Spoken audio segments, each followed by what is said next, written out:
सत साहिब सतगुरुदेव की जय।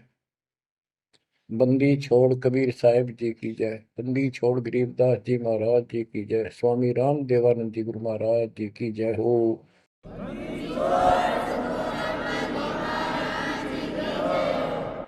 सर्व संतों की जय, सर्व भक्तों की जय, धर्मी पुरुषों की जय। श्री काशी धाम की जय, श्री सुडानी धाम की जय, श्री क्रोथा धाम की जय, श्री बरवाड़ा धाम की जय। सत साहिब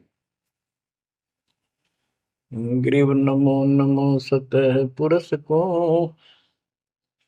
नमस्कार गुरु के नहीं। सुर नर मुनि जन साधुओं संतों सर्व सुधी नहीं। सतगुरु साहिब संत सब दंडवोतम प्रणाम। आगे पीछे मध्य हुए तिनको कुर्बान। जय जय सतगुरु मेरे की, जय जय सतगुरु मेरे की। सदा साहिबी सुख से वशियो, उस सत्यलोक के डेरे की। जय जय सतगुरु मेरे, जय जय सतगुरु मेरे। सदा साहिबी सुख से वशियो, अमरपुरी के डेरे। निर्विकार निर्भय तू ही, और सकल बेमान। यदि साधो और सकल बेमान, सब पर तेरी साहिब, सब पर तेरी साहिबी। तुझ पर साहिब ना निर्विकार निर्भय। परम पिता परमात्मा कबीर जी की असीम रजा से, मेरे गुरुदेव जी के आशीर्वाद से आज विश्व के मानव को अपने निज घर का ज्ञान हुआ। सब सदग्रंथों का सार परमात्मा के द्वारा बताया अध्यात्म ज्ञान प्राप्त हुआ। ये जन्म और मरण प्रत्येक देशवर की योनियों में, शरीरों में कष्ट क्यों, दुर्गति क्यों हो रही है, इसका ज्ञान हुआ। और आपको ये भी ज्ञान हुआ हमारा भगवान कौन है। आपको ये भी जानकारी हुई कि यहाँ से छुटकारा होगा कैसे। ये सब ज्ञान सतगुरु से होता है। तो दास जब भी मालिक को याद करता है, अपने गुरु जी के एक एक वचन जो मुख्य तौर पर सुनाए गए थे, तुरंत आत्मा में लगते हैं जाके, और उनकी विशेष याद बनती है। और कबीर जी की ये बातें याद आती है। अमरवाणी कबीर सतगुरु के उपदेश का लाया एक विचार।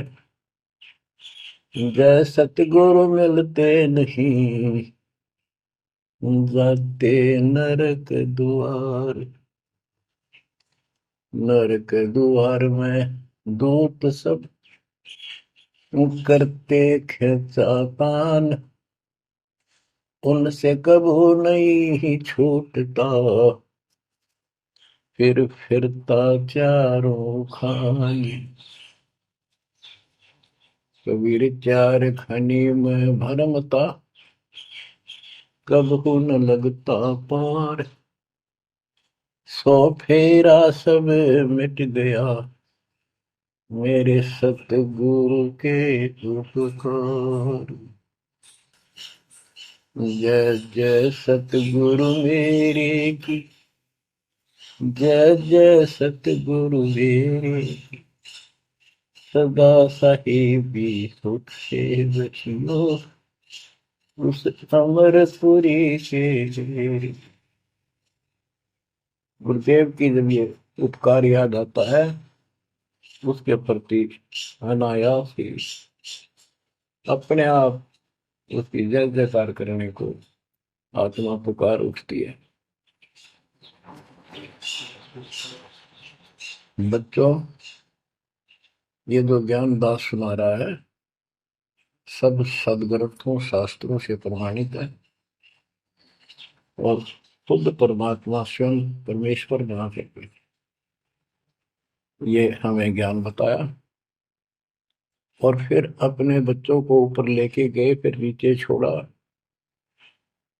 उन्होंने दिल खोल कर सच्चाई बताई, अपने समर्थ की जानकारी दी, उस घर का सुख और यहाँ के नरक का कष्ट याद दिलाया जो सत्य है।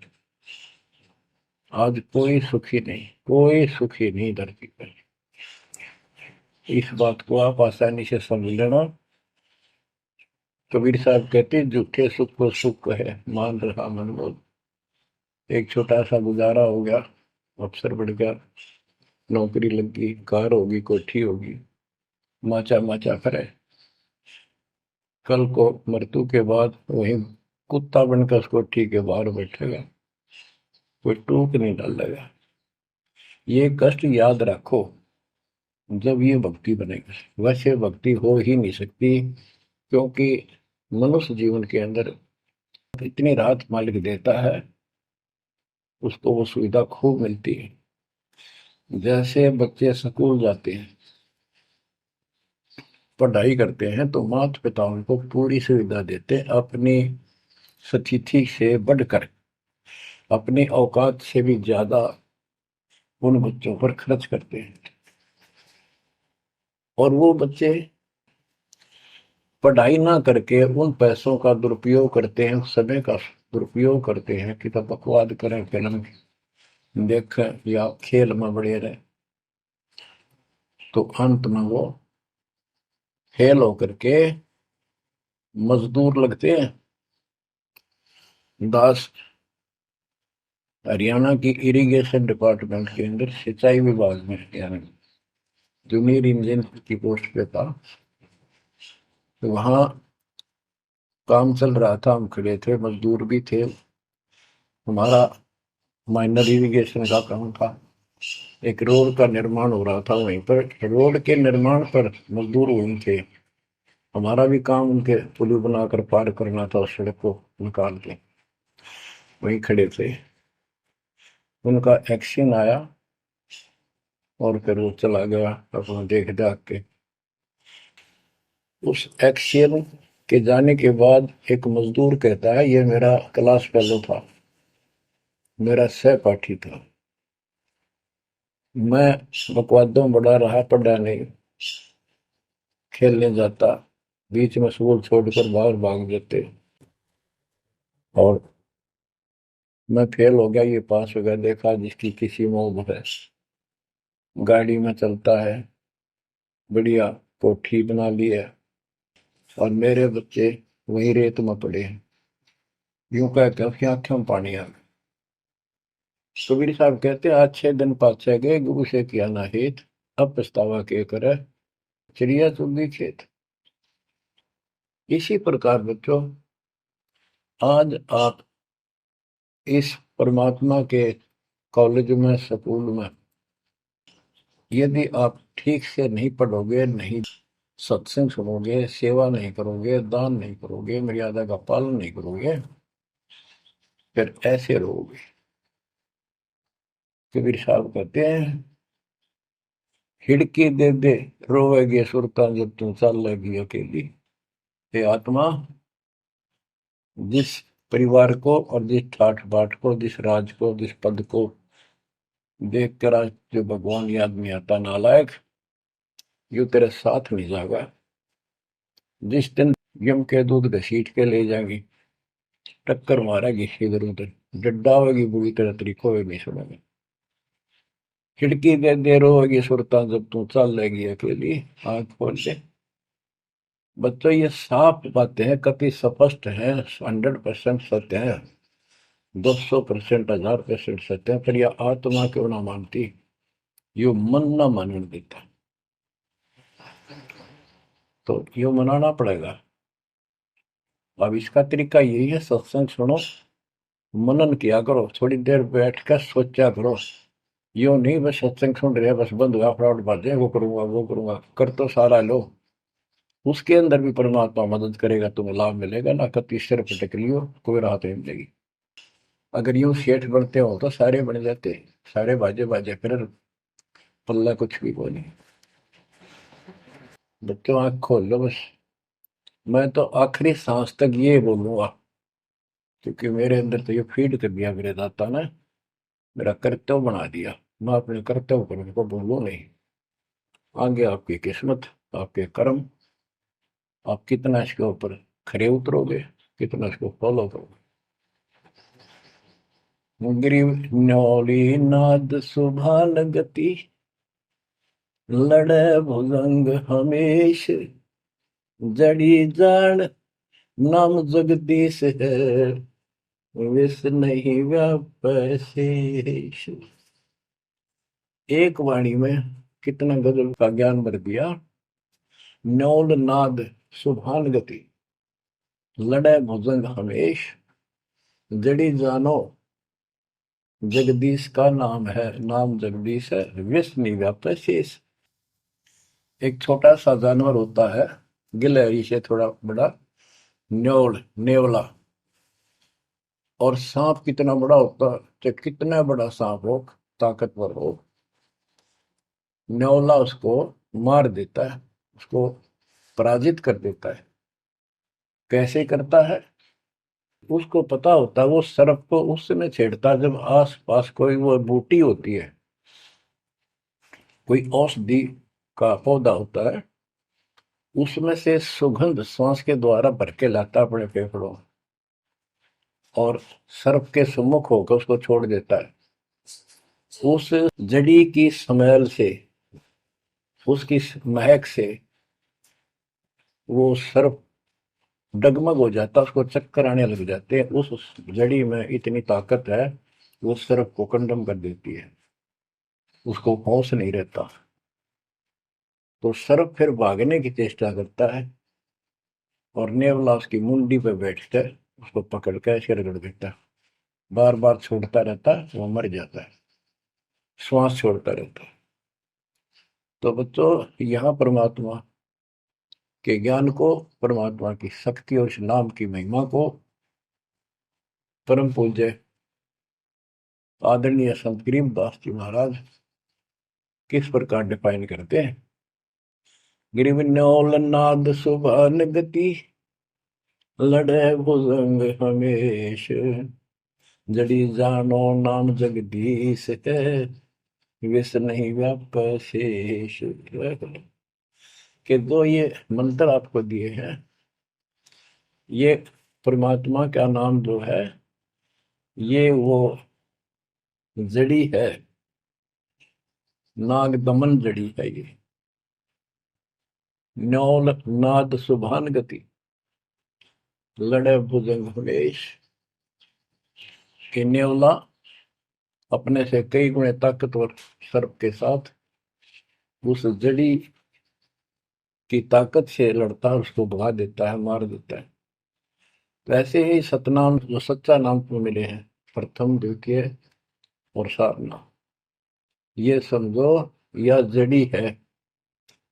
इन भूत प्रेत और अन्य देवी देवता पितर पुत्र की तो बात छोड़ो, मेरे भूत तो छोड़ो, इनकी तो गल्ला छोड़ो। अगर काल भी आ जाए ना, विष्णु व्याप शेष, शेष नाग तो सब तो ताकतवर आधार पर उसके, कि इतना ताकतवर काल है। आप इस मंत्र विधि से लिए हुए मंत्र को, जैसे जिसका नामकरण होगा उससे कोई असर नहीं होने का। मर्यादित भगत बेटा या बेटी, और कोई भी आपत्ति आती है, यम के दूत कोई कष्ट देना चाहते हैं, एक बार सिमरण करो इस सब नाम का, कहते विष नहीं व्यापै से इस काल भी मुरझा जाएगा, केरी नाम कबीर है विषम काल गजराज, दादू भजन प्रताप से सुनकर बाजा गाज। तो बच्चों इन बातों को ध्यान से रखो, याद रखो। आप इतने सुरक्षित हो गए हो, जैसे हाथी पर बैठा दिया जाए तो कुत्ता उसको कोई हानि नहीं कर सकता। तो स्वान हाथी के असवार को स्वान काल नहीं खाए, हाथी पर बैठा आप हो। आप इतने परमात्मा की शरण में आ गए थे, इतने सुरक्षित हो गए, उसकी रेंज से पहुंच से इतनी दूर हो गए काल से, जैसे कुत्ता हाथी पर बैठे व्यक्ति को कोई हानि नहीं कर सकता। उसके लिए आपने तन मन शीस ईस अपने पे, तन मन शीस ईस अपने पे, पलम चोट चढ़ावे जब कोई, राम भगत गति पावे हो।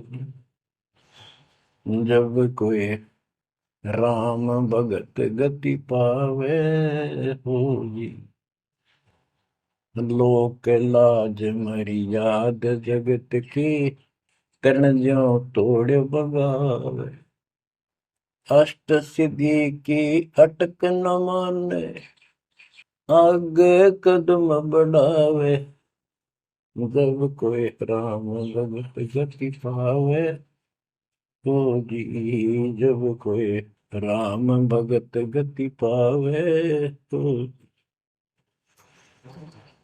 बच्चों ये सारे फार्मूले लाने पड़ेंगे जब यह प्रॉब्लम सोल्व होगी जन्म और मरण की।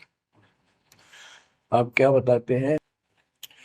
गरीब हंस गवन करते नहीं, मान सरोवर छाड़, कौवे उड़ उड़ जाते हैं खाते मांसाहार। गिरव मान सरोवर मुक्ति फल, मुक्ता हल के ढेर, कौआ आसन नाम जे भूमि दीन सुमेर। गरीब कौआ रूपी भेख है, ना प्रतीत यकीन, 68 का फल मेट कर बहे दीन बेदीन।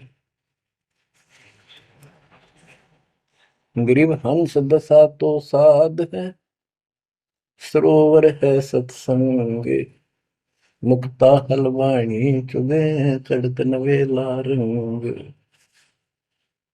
और देख कितनी अच्छी व्याख्या की है संत गरीबदास जी ने, कमाल कर दिया। गरीब अंश गवन करते नहीं, मान सरोवर छाड़, कौवे उड़ उड़ जाते हैं खाते मांसाहार।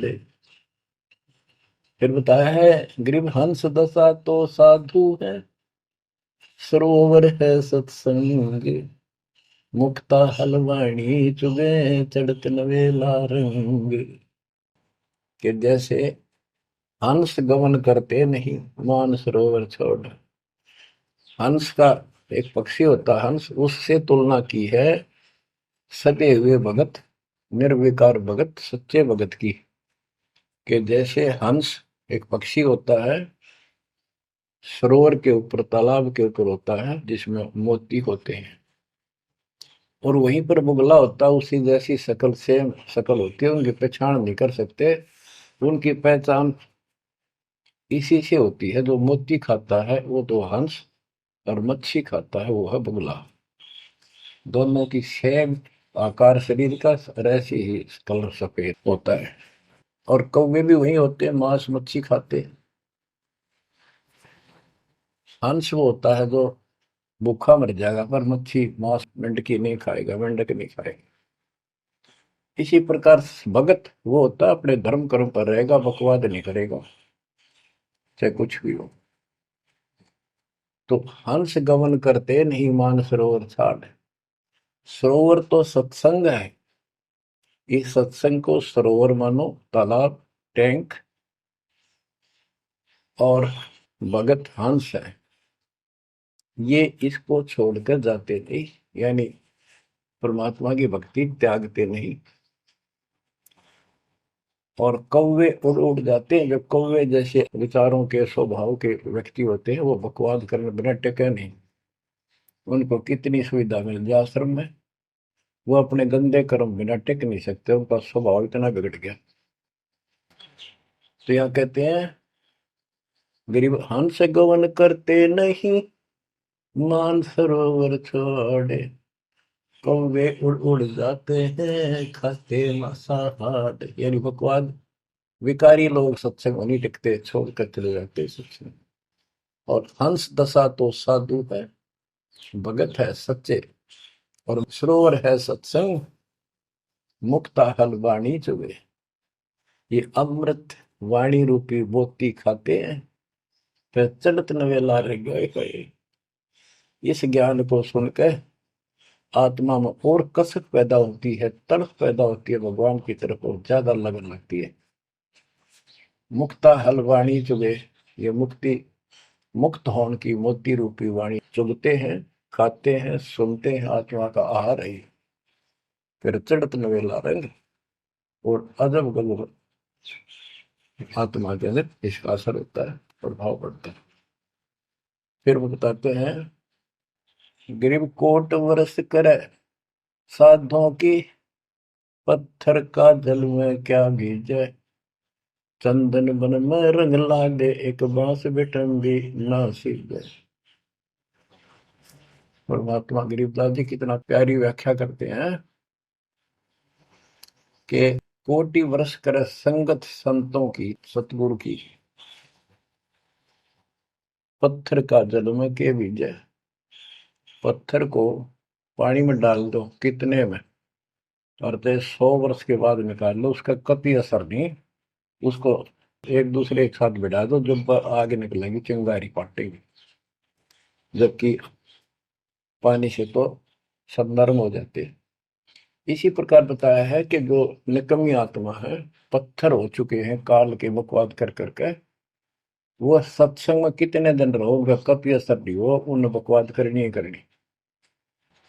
गरीब कोट वर्ष करो संगत साधुओं की, पत्थर का जल में क्या बीजे, और चंदन बनना रंग ला दे, एक बांस बिटन भी ना सीधे। चंदन का एक पेड़ होता है, उसमें से समय निकलती है, बहुत सुंदर गुड समय। और आसपास के जितने पेड़ उसके पास होते हैं, उनको भी उनकी स्मेल से, उनमें भी स्मेल आनी शुरू हो जाती है। अगर उसको काट दिया जाता है दूसरे वृक्ष को, उसकी लकड़ी कहीं ले जाते हैं बाहर, तो उसमें स्मेल आती है, लोग चंदन समझते हैं। और कुछ नकली व्यापारी उनको चंदन के रूप में बेचते भी हैं। कहने का भाव ये है कि सतगुरु के पास रहने से, सत्संग सुनने से अच्छी आत्माओं का तो असर पक्का होगा। लेकिन बांस बिटम भी ना सीजे। बांस का जो होता है पेड़, एक जैसा बांस देखा आपने, ये पेड़ होता है इसका, लंबे लंबे होते हैं, इस पे चंदन का कोई असर नहीं होता। तो जो बांस जैसे कट्टर इंसान है, जिनकी आत्मा गिर चुकी है, मर चुकी है, उन पर इनका असर नहीं होता। वो ऐसे लोग हैं, संगत माई कुसंगत उपजा, जैसे बन में बांस, आपा किसके से आग लगा हुआ कर बनखंड का विनाश। अब क्या बताते हैं, जो सत्संग में आकर भी बकवादी है और उनका असर नहीं हो रहा, वही कर्म बकवादों वाले करते हैं, नाम तोड़ रहे हैं, सार नाम लेकर भी बकवाद करते। बच्चों, आप सुन रहे हो अमृत वचन, अमर ज्ञान। अब जैसे कई भक्त हैं, दिखे ऐसे हैं जैसे बहुत बड़े भगत है, बहुत निकट रहते हैं हमारे, और अंत में उनके कर्म इसे गद्दे पावे, हम सोच भी नहीं सकते। तो ये गलतियां हैं, इनको सुधारना पड़ेगा अपने। भाई और बात तेरे काम न आवे, संतों शरण लाग रे, मुके सोवग पलत में बंदे, जाग जाग नर जाग रे,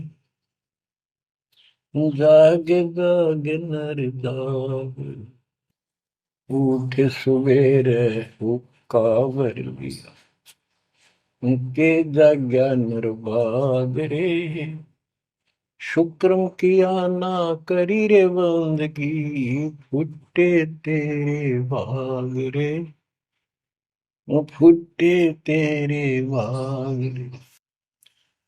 इस तन सराय में जीव मुसाफिर, करता रहे दिमाग रे, रात बसेरा कर ले डेरा, चले सवेरा त्याग रे, चले सवेरा त्याग रे।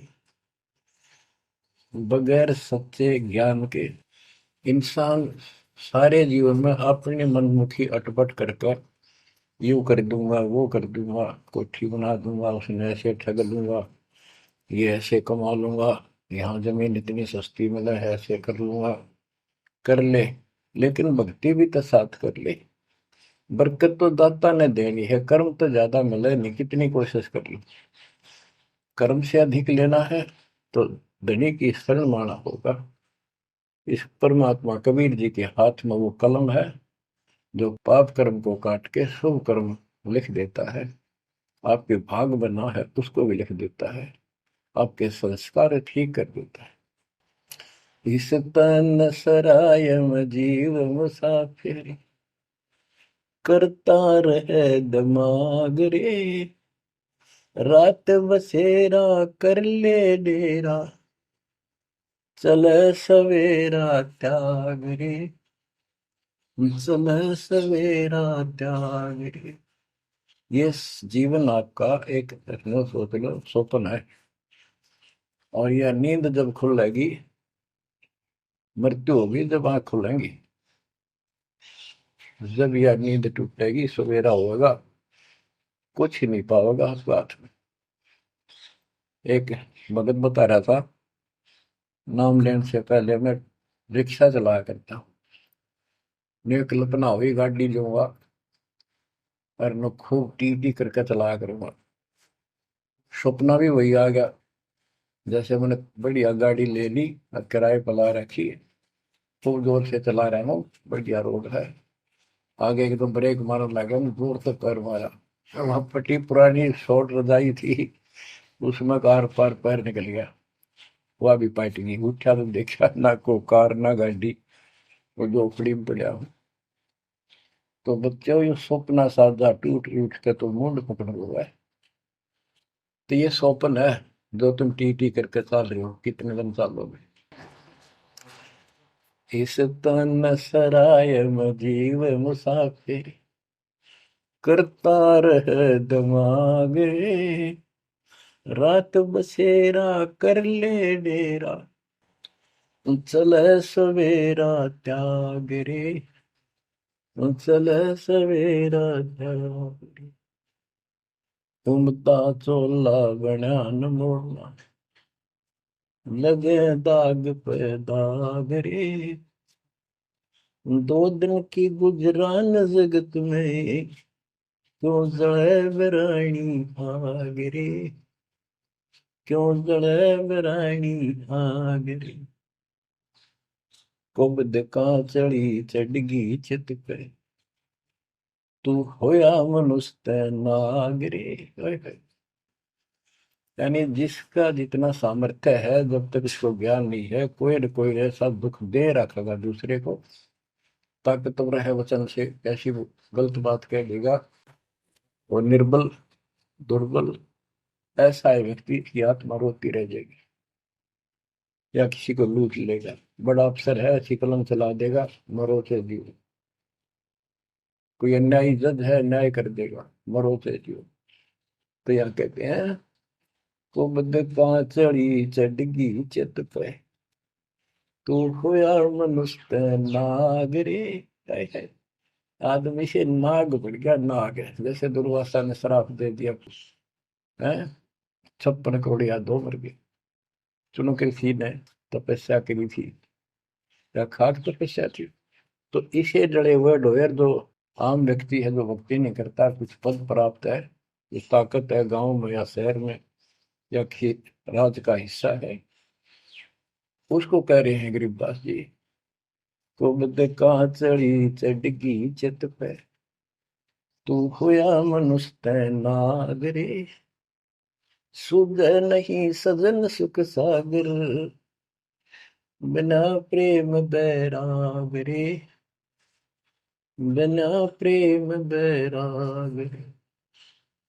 हर्षो मरै सो हंस कहावे, कामी क्रोधी कागरे, बहुरा न भरम इस विष के वन में, चल बेगमपुर बागरे, चल बेगमपुर बागरे। शब्द सैन सतगुरु की पहचान, पाया अटल सुहागरे।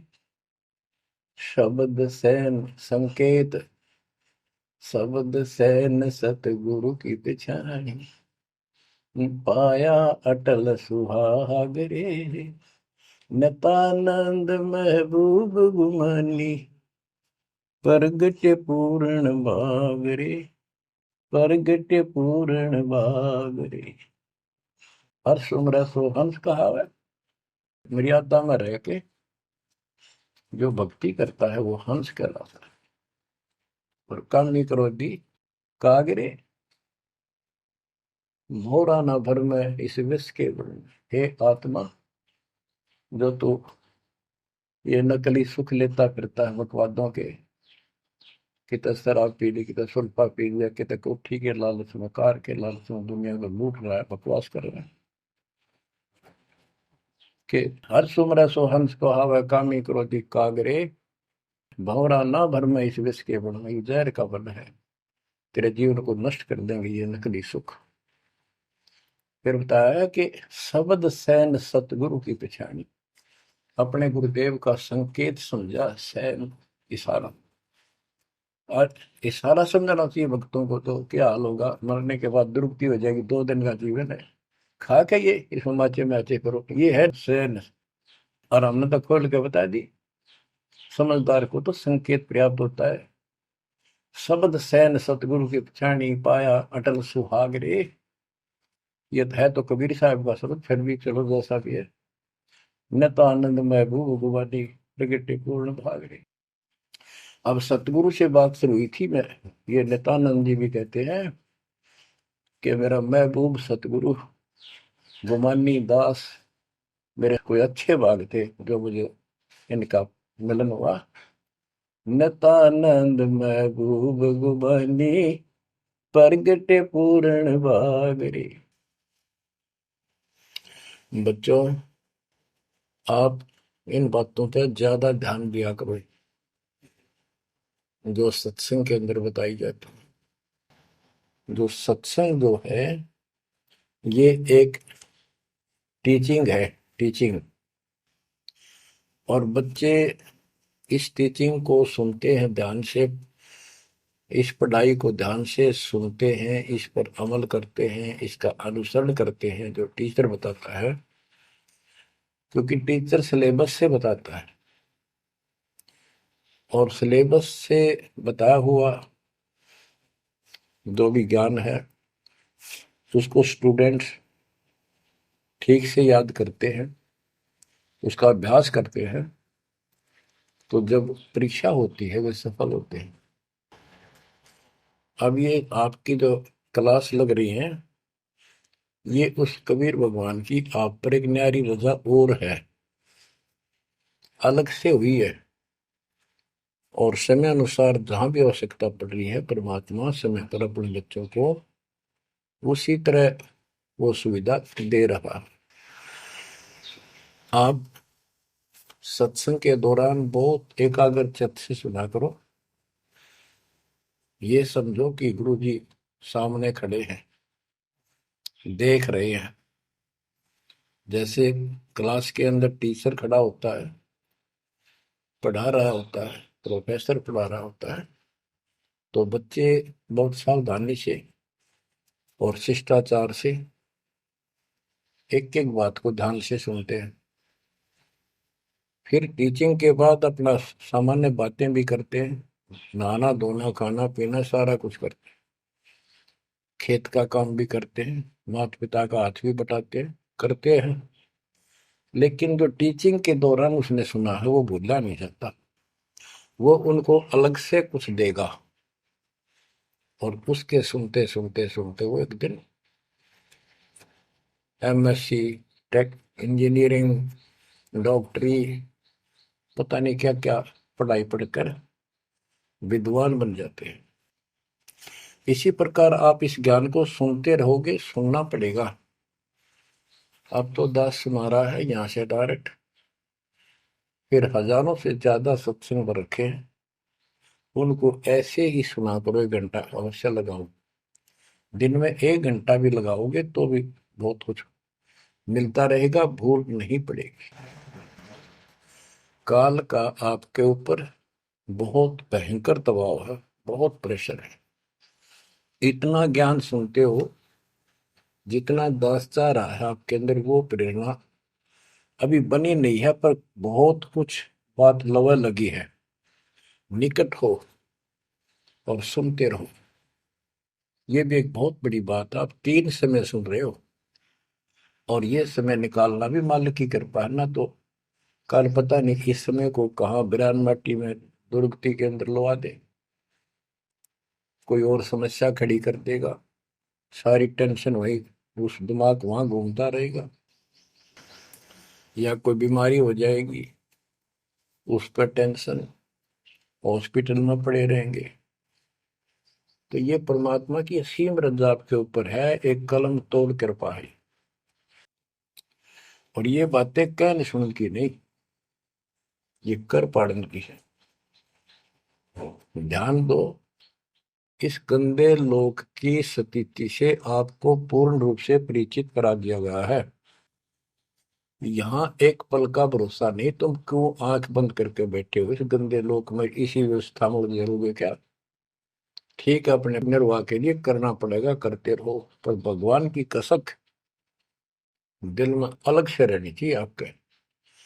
एवं नहीं सुन लिया हमने, सुना दिया तुमने, सुन लिया, थोड़े बहुत मंत्र कर लिए, सुबह दोपहर शाम की आरती कर ली, अच्छी बात है, लेकिन यह कसक पैदा नहीं हुई तो बात फिर अधूरी रह जाएगी। आप क्या बताते हैं? गरीब दरस परस नहीं अंतरा, रूमी वस्त्र बीच, पारस लोहा एक डग, पलटे नहीं अभीच। उदाहरण देते हैं कि जैसे कई भक्त ऊपर से इतने परम भगत दिखाई देते हैं और गुरु जी के कतीजा में बहुत निकट, बहुत पहुंचे, बहुत अच्छी आस्था वाले हैं, लेकिन इससे बात बनेगा नहीं जब तक दिल से नहीं चाहोगे गुरुदेव को और मालिक को। एक उदाहरण दिया है कि दरस परस नहीं अंतरा, रूमी वस्त्र बीज। पारस एक पत्थर होता है, लोहे को टच करते ही सोना बना देता है, चाहे से छूते ही। और कहते हैं लोहे और पारस साथ साथ रखे हैं। यदि एक रूमी वस्त्र बाल जितना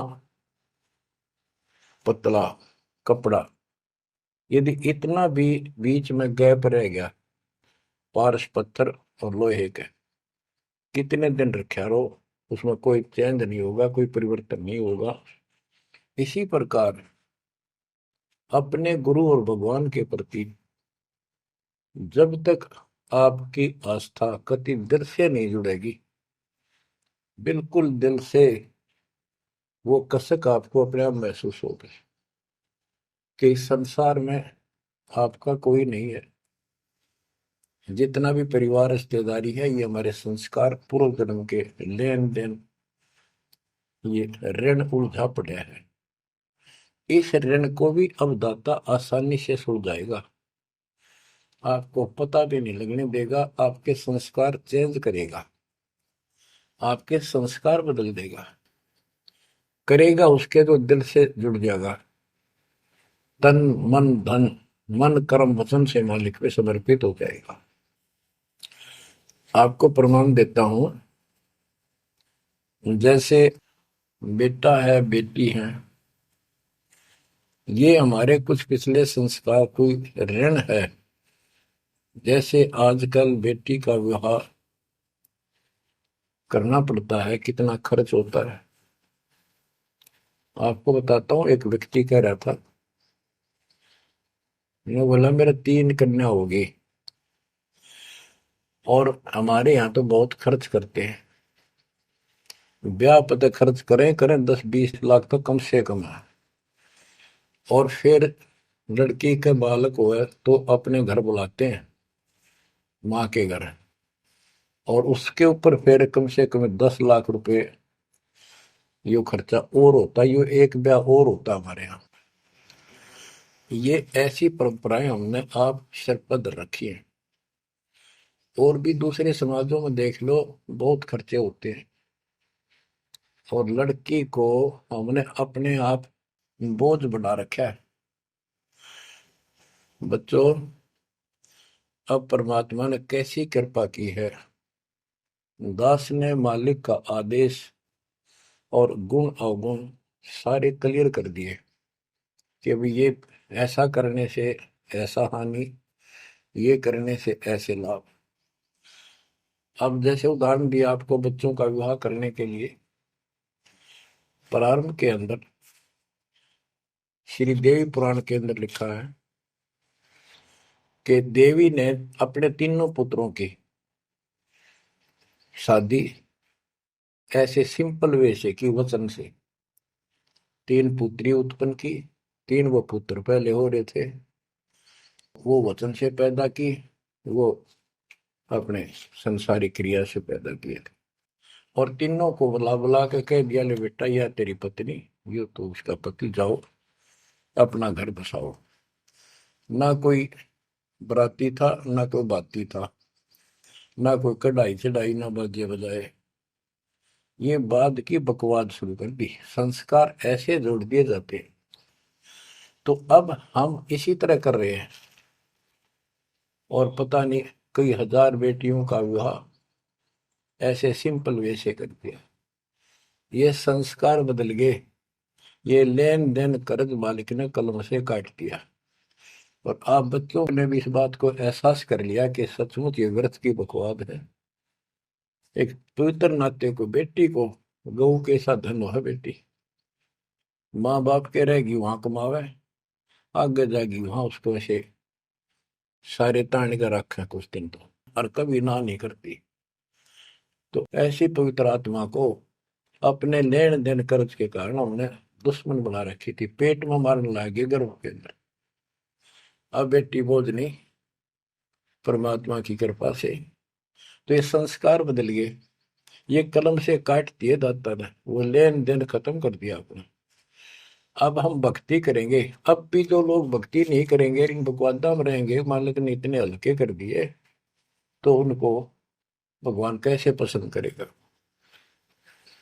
तो बच्चों, अब इस समय को संभालो और इस परमात्मा की समर्थता से परिचित हो जाओ। इस गंदे लोक ने अच्छी तरह समझ लो, यहां तुम नहीं रह पाओगे। और एक अंदर कसक बनाए रखो नारी, कि ठीक है जब तक यहाँ है वो परिवार में रल मिलकर रहो, और सब ना अपने मालिक की बातों में उड़ जाकर रखो, और गप्पे कम मारो। और गप्पे मारने की बकवाद पे मतलब की है, अपना जब टाइम लगे मालिक की चर्चा शुरू करते, कोई कथा देख ले, कोई वैसे भाई बहन की चर्चा करो, देखो उनका इतना दुख था, मालिक की दया से इतना सुख होगा। इससे ये मन का लगाम डली रहेगी। यदि तुम सत्संग सुनने के बाद फिर बाद में वही अपने गृहस्थी वेद की बातें करती हो, फोन पर बैठ कर करते रहते हो, फलाने से मर ले, दकड़े से कर ले, तो इनसे मालिक राजी नहीं होगा, आपको कष्ट शुरू हो जाएगा। गरीब स्वर्णादन देह दिल, तन मन नहीं मुकाम, कौन महल हंसा गए, कहाँ लिया विश्राम। गरीब चार मुक्ति बैकुंठ बट, सपतपुरी सैलान। आगे धाम कबीर का, हंस न पावे जान। अब क्या बताते हैं कि ये जैसे चार मुक्ति, बैकुंठ, शपथपुरी, ब्रह्मलोक, काल का 21 ब्रह्मांड का क्षेत्र लोक, अक्षर पुरुष का सात संग ब्रह्मांड का लोक, इन सब से परे कबीर भगवान का स्थान है। गिरिव चार मुक्ति बैकुंठ बट, सप्तपुरी शैलान। आगे धाम कबीर का, हंस न पावे जान।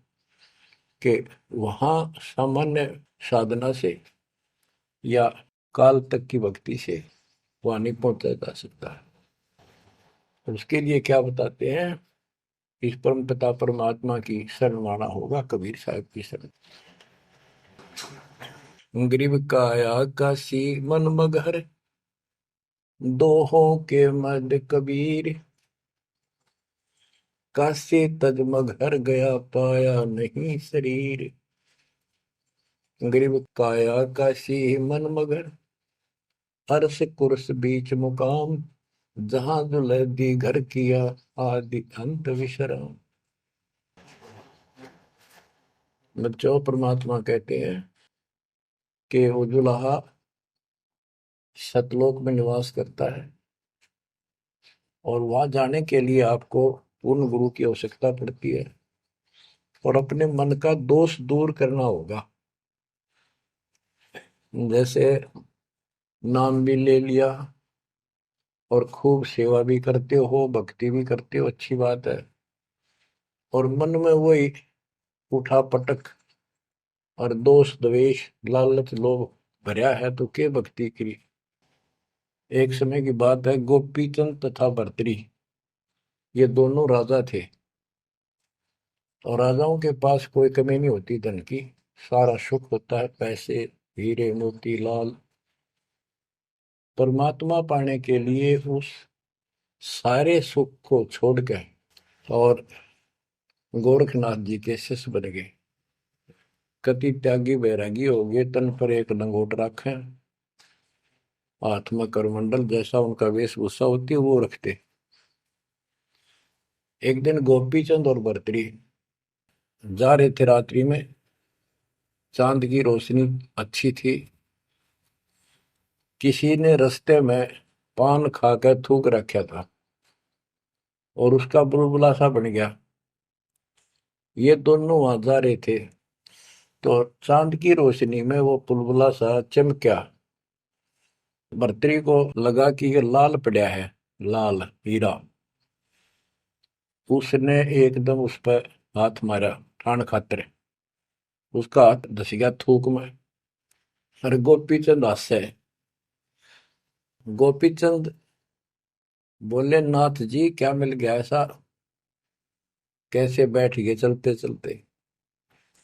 हाथ ने बोला, रहा तारा गजब हो लक्ष्य थूक रखा था, मैंने सोचा लाल है। गोपीचंद बहुत हंसा, बोले जी लाल छूटे नहीं अभी तक। बोला भाई, ये मन बड़ा निकम्मा है, मैंने सोची अब ठा लिया डपड़ा पड़ा के काम होगा, कि तो भंडारे कराएंगे खर्च कर देंगे। तो बोले ठीक है। तो गरीबदास जी कहते हैं, एक उदाहरण और देते हैं गरीबदास जी। गरीब बेरा साटे बेचिया, बैरागर सुल्तान। मालिन को जाना नहीं, बेबुद्धि खेचा तान। गरीब शेर बेर पलड़े चढ़े, एक पड़ा भो माही। मालिन और सुल्तान को हिलकारे ले जाही। 2.5 लाख की पावड़ी, एक पैसे का बेर। देख अदब सुल्तान को कैसी डारी मेर। कहते 2.5 लाख के जूती थी, जिसमें लाल और हीरे पन्ने जुड़े हुए थे, और 1 पैसे का बेर, यानी मालन ने कहा कि बेर जो है 2.5 आने का शेर दूंगी, 2 आने के शेर। भूख लग रही थी सुल्तान को, जब घर छोड़ कर चला और सब त्याग दिए थे, कंबल लपेट रखी थी साल सा शरीर पर, और जूती पहन रहा था वो एक कीमती। भूखा मरे था तो उसने कहा मैंने बेर दे दे, या दोनों जूती रख लेते, ये 2.5 लाख कीमत है इसकी। वो 2 आने के बेर एक शेर तुलवा लिया और जूती धर दी। तोलते समय एक बेर पालड़े से नीचे गिर गया तराजू से। सुल्तान ने ठाया फटदेश, और मालन ने उसके ऊपर हाथ रख लिया कि मेरा है। सुल्तान का मेरा। परमात्मा कहते हैं यू देखा अदम सुल्तान ने कैसे छोड़ी मेरे, यानी के लालच छोड़ा। अरे लालच तो नौका नो दिन बैठा तू तो अंदर मन में वो बकवाद बता। ये नहीं विचार किया 2.5 लाख की पावड़ी जुत्ती डाल दी एक पीछे के बेर के ऊपर, क्यों बकवाद कर रहे हैं। तो ये सारी दोष अपन निकालना पड़ेगा, इतनी ऊंचा उठाना पड़ेगा अपनी बुद्धि को। संसारिक लोगों की तो वृत्ति ऐसी होती है, पर सब कुछ त्याग के तो परमात्मा कहते हैं उसका एक लगा थप्पड़ असली रूप में आ गए। बोला भले आदमी के राज त्याग गया तने, तो राज अंदर ही लिए पर रहा है। अपनी भूल का एहसास हुआ, महाराज बहुत नीच सही मन, देख कितनी बकवाद भरी है, बहुत बड़ी गलती होगी, दया करो। तो बच्चों इस प्रकार आपने भी थोड़ा सा ऊंचा उठना पड़ेगा। परमात्मा के लिए छोटी मोटी बातों पर अड़ंगा नहीं अड़ाना चाहिए। संसारी लोगों की रीति किसी हो, पर अपनी धर्म नीति को आगे रखे, उसके कारण आप ऊपर उठ जाओगे। गरीब 9 लाख नानक नाद में 10 लाख गोरख तीरे, लाख दत्त संगी सदा चरणों चरत कबीर। गरीब 9 लाख नानक नाद में 10 लाख गोरख पास, अनंत संत पद में मेले कोटि तेरे रविदास। गरीब रामानंद से लक्ष्य गुरु त्यारे शिष के भाई, चेलों की गिनती नहीं पद में रहे समाये। गरीब खोजी खालक को मेले ज्ञानी के उपदेश, सतगुरु पीर कबीर हैं सबका हो उपदेश। गरीब दुर्वासा और गरुड़ से कीना ज्ञान समोद, अरब रामायण मुख कही वाल्मीकि को शोध।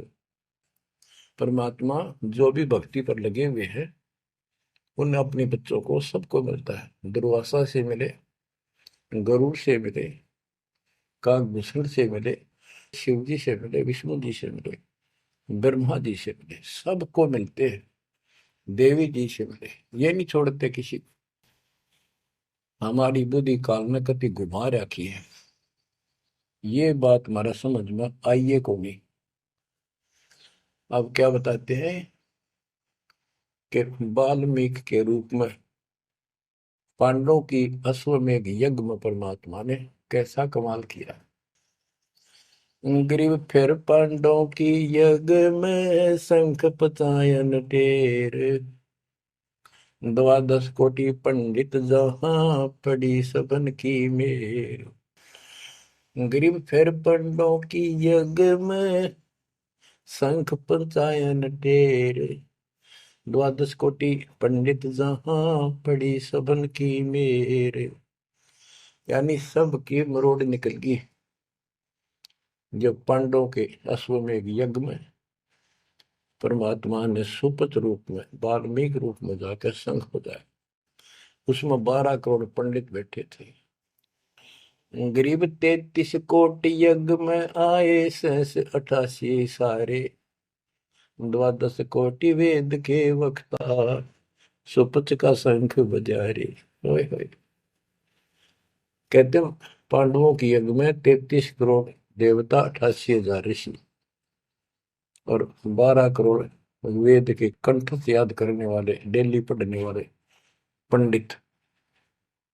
वह उनसे वो काम सिद्ध नहीं हुआ। और सुपथ उस हरिजन शूद्र वाल्मीकि से वो शंख बजा। यानी भक्ति ये बताते हैं मनुष्य जीवन प्राप्त करके जाति से कोई लिंक नहीं मौलिक का, ना किसी मजहब धर्म से। वो परमात्मा की भक्ति सच्ची हो, उससे सब कुछ प्राप्त होता है। ग्रीब फिर पंडों की यज्ञ में शंख पंचायन टेरे, द्वादश कोटि पंडित जहां पड़ी सबन की मेर। ग्रीव करी कृष्ण भगवान को शरणामृत से प्रीत, शंख पंचायन जब बजा लिया द्रौपदी सीत।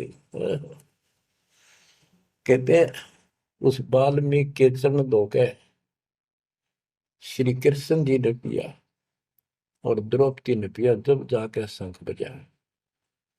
गरीब द्वादश कोटि पंडित जहां और ब्रह्मा विष्णु महेश, शरण लिए जगदीश को जिसको रटता शेष।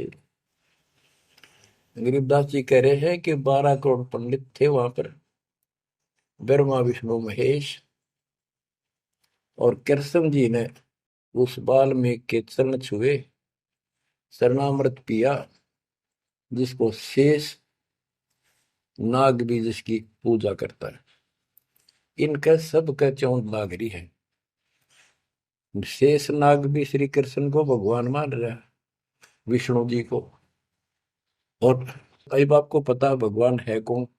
तो जैसे भी जिसको तुम संपूर्ण शक्ति मान बैठे हो, उससे भी काम ना बढ़े। हर एक बाल में एक छोटी जाति वाले से, और वो शंख बज गया, अनमोल काम हुआ। अब बच्चों ये विचार करो कि जिनको हम भगवान मानते थे, ये सारा फेल हो गए परमात्मा कबीर जी के सामने। कहते हैं गरीब द्वादश कोटि पंडित जहां और ब्रह्मा विष्णु महेश, शरण लिए जगदीश ने जिसको रटता शेष। गरीब वाल्मीकि के बाल सम नाही तीनों लोक, सुर नर मुनिजन कृष्ण समेत पंडों पाई पोख। बच्चों ये आप महाभारत में भी सुना करते पहले हम खूब, और ये क्या करते प्रश्न तो उठाया करते भाई कृष्ण जी से शंख नहीं बजा, और उस वाल्मीकि सुपर सुदर्शन से कैसे बच गया। तो वो हमारे धर्म गुरु जैसा उत्तर देते हम उन्हें सच्चा मान लिया करते, सत्य है, क्योंकि स्वयं ज्ञान नहीं था। वो कहा करते थे कि सुदर्शन उनका परम भगत था। भगवान भगत को महिमा देते हैं। ये तो ये बात दिमाग में, 33 करोड़ देवता, 88,000 ऋषि, ब्राह्मण 12 करोड़, क्या उनमें उसका कोई भगत नहीं था। श्री कृष्ण ने खा ली रोटी, शिव जी ने खा ली, ब्रह्मा जी ने भोजन पा लिया। ये तो ई वहां बात समझ में, यह कहानी की थी।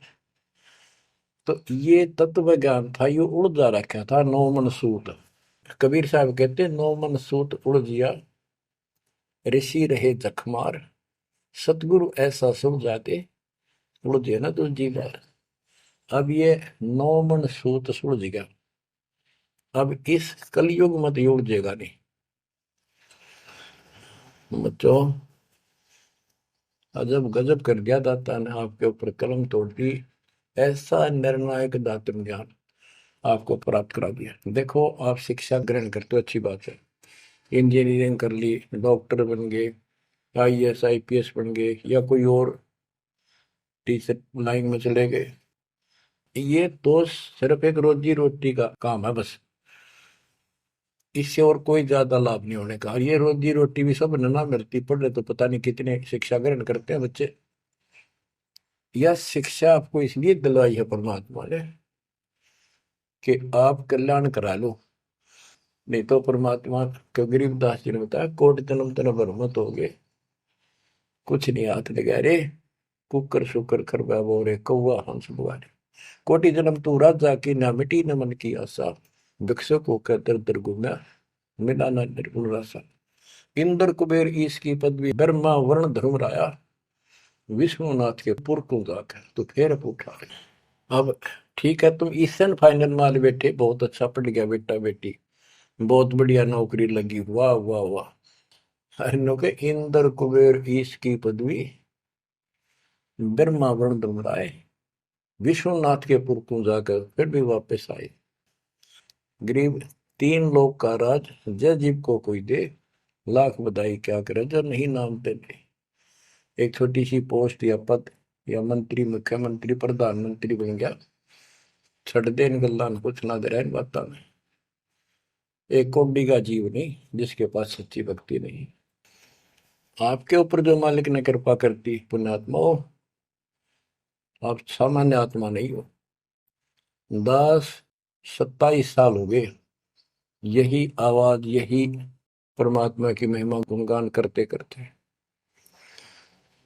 परमात्मा का कुत्ता हूं मैं, उसका निर्देश है, आदेश है, इसलिए आप धनियों को जगा रहा हूं, भौंक रहा हूं।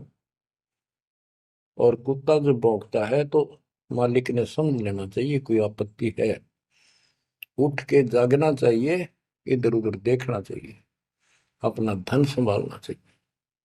आंखें खोल लो, कुर्बान हो जाओ। ये बार बार दास जो कह रहा है, कोई मूर्ख नहीं, मैंने कोई स्वार्थ नहीं आपसे, लेकिन आपका भविष्य, आपकी दुर्गति खड़ी दिखाई देती है दास को। आपकी ऐसी ब्रह्माटी असंग बार होली, कुत्ते गधे सूअर बनकर धक्के खाए आपने, अब भी डर नहीं लगता। अब तो ये नशा उतर जाना चाहिए आप लोगों का। क्या ये मैं भी बोलने जाऊं तुम सुने जाओ, या भेड़ वाले बीन मत बनाइयो इसने। इसका कुर्बान हो, जकड़े जाओ, मालिक के साथ लिपट जाओ, कुर्बान हो जाओ। ये कहने सुन की बात नहीं, ये कर पड़। क्या गरीबदास जी मूर्ख थे इतना मोटा ग्रंथ लिखा?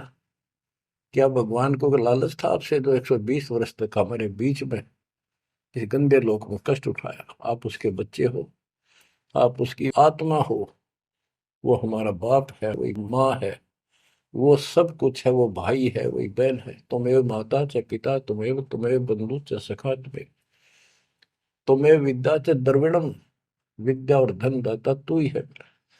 तोमेव मम सर्वम देव देव, हे देवों के देव, हे मालिकों के मालिक, मेरे तो आप ही सब कुछ हो। ये भाव हो बेटा बच्चों तुम्हारा। ये वो पिता है, ये बाप भी यही है, माँ भी हमारा यही है, ये हमारा भाई भी यही है, सच्चा साथी सखा फ्रेंड भी यही है। अगर विचार करोगे तो जिनके ऊपर मुंह धोए बैठे हो, जिनके ऊपर तुम सारा मान रहे हो, चाहे आपका प्रधानमंत्री मित्र है, प्रधानमंत्री मर जाता है कि सारा था उसका, खुद मौत होगी कि रक्षा करी प्रधानमंत्री ने। और ये परमात्मा, यहाँ भी साथी, संसार छोड़ के जाओगे बच्चों तो भी साथी। ऐसे साथी को बोल के आंख बंद करके बैठे हो, खोल लो इन आंखों में, खोल लो बच्चों, मर बैठो इस मालिक को पाने के लिए। परमात्मा आपको सद्बुद्धि दे, आपके इस गंदे लोक की याद सदा बनी रहे, आपका भविष्य नरक बढ़ने से बचे, आपको मोक्ष दे दाता सत्साई।